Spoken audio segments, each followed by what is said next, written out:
I was doing the repairing the lines along the railway track, suddenly I saw why all the poles are shaking. My workers told me, we have to run. I said, why? He said, the elephants are up there. They are, they are scratching their backs.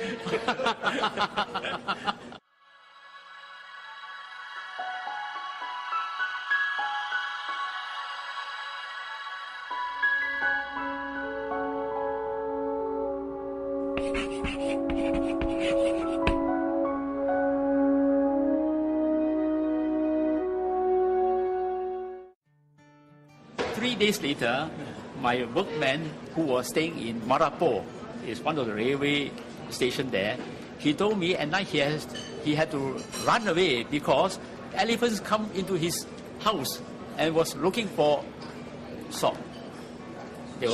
Salt. They are in need of salt. So he had to run away, and then next morning he found that his kitchen all in a shambles. I remember very fondly. We were located at mile 3.5 Jalan Ipoh, and we were all staying in dorms, all right, just like the police personnel. And you can't blame us. At night we were really active because we were surrounded by rambutan trees, you know. So when the warden was asleep, we really went out to go and steal a rambutan.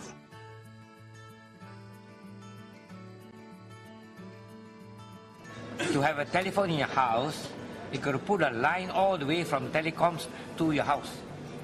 It's quite costly. It's not everybody can get a phone in the house then.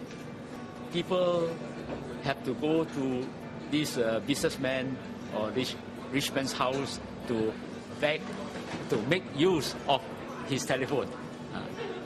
It's not so simple like now, where you can anywhere make a call. The place like Kuala Lumpur, we have only about 150 telephones during the year 1957. I remember very well.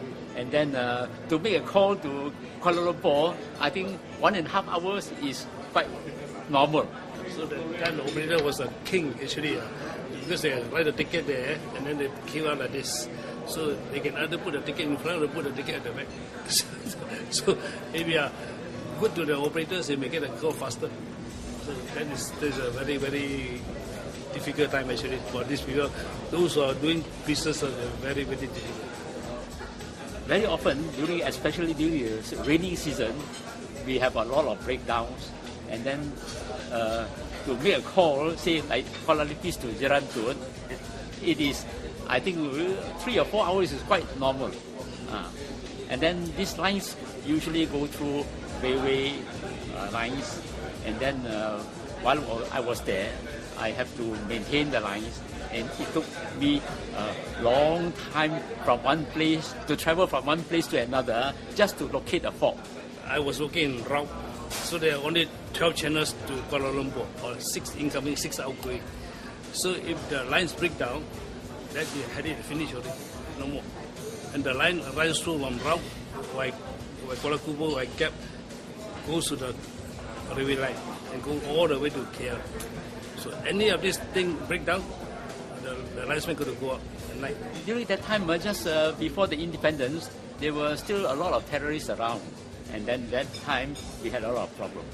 We had to travel in an armored car. We have only the what you call teleprinter service, where one officer will be stationed in a telegraph office, and the public will come in and say, I want to make a telegram, I'll send a telegram. So this man will take down the particulars, and then with his teleprinter, he will send the message across. But that also depends on the telephone line. If the telephone line is bad, so it will take a long time to send. Sometimes the public may say, I want to send it this morning. Maybe by evening he will not receive at the other end. You can get a phone in the house, it may be a blessing in disguise, but actually it's not so. You become the messengers. So any time of the day, you may be asked to deliver some messages to the neighbors.